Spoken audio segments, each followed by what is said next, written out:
चलिए आई आज बहुत खुशी के बात बा, फिर से हमने की टीम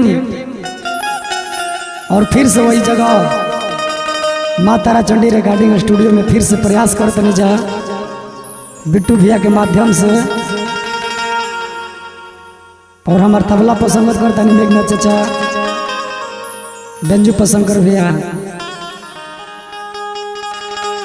आई वो गीत के भाव बा, एक जाना से प्यार कर ले रही है शंकर भैया।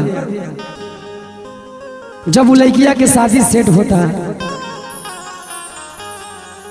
लड़का बुलैले बा, भेंट भइल बा, दोनों के शादी सेट भइल बा, लड़किया खूब रोतिया।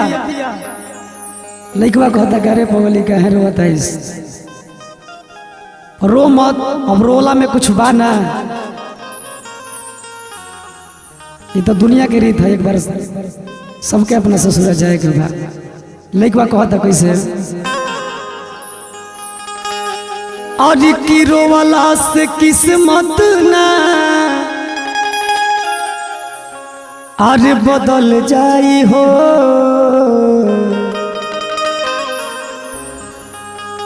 लड़कवा कहता कि हम तो जानी कि अभी 6-7 महीना हमारे काम में आईबो, लेकिन बहुत फिलहाल जाता हूँ। लेकिन पैग भाव भाव की रोवाला से किस्मत ना अरे बदल जाई हो,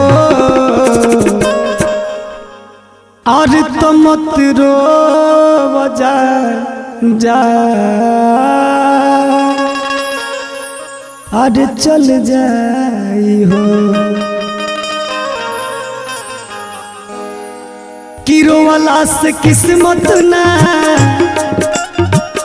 रोवाला से किस्मत ना बदल जाई हो, रोवाला से किस्मत ना बदल जाई हो।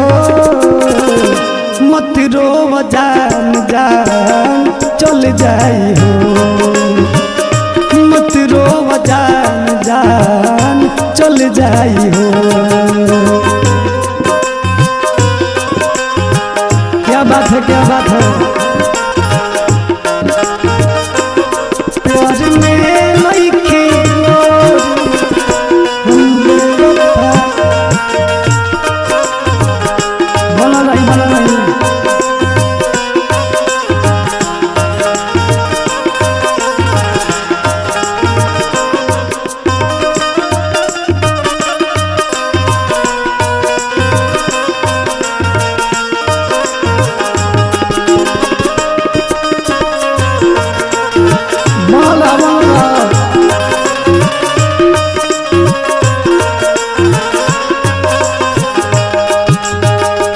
लड़कवा कहता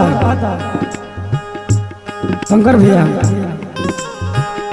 दोष दी जमाना के की दोष परिवार के, जैबू भुलाई जाने अपना तू प्यार के।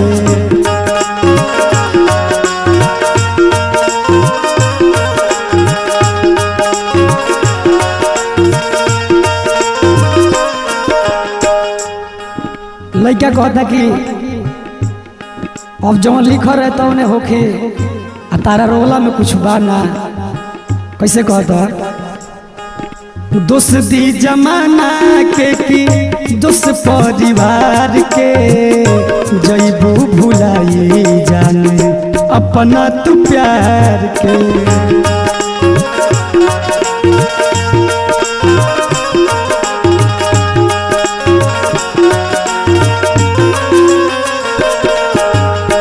कहता है मेघनाथ चाचा, फट जाई करे जा दिल, फट जाई करे जा दिल निकल जाई हो, मत रो जान जान चल जाई हो, मत रो जान जान चल जाई हो।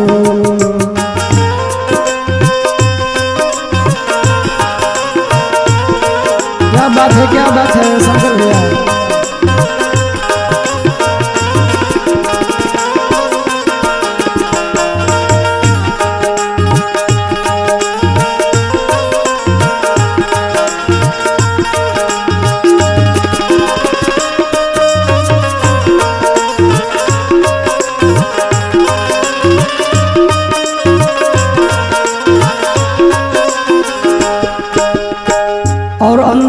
लास्ट भाव में कहता रहे ना नसीब में जाने हमनी के प्यार हो जा खुश रही हो जाके अपना ससुरार हो।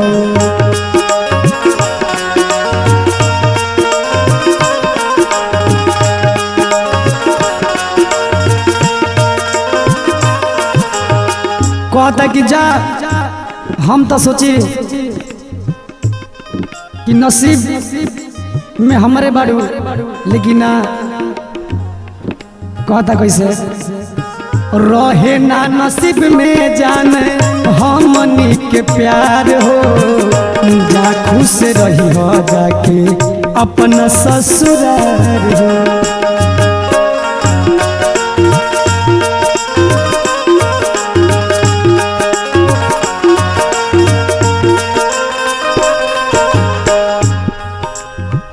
कहस माला खान दहिया कहस माला खान दहिया जल जाई हो कहस माला खान दहिया जल जाई हो मत रो जान जान चल जाई हो मत रो जान जान चल जाई हो। रोला से किस्मत ना रोवाला से किस्मत ना बदल जाई हो रोवाला से किस्मत ना बदल जाई हो मत रो जान जान चल जाई हो।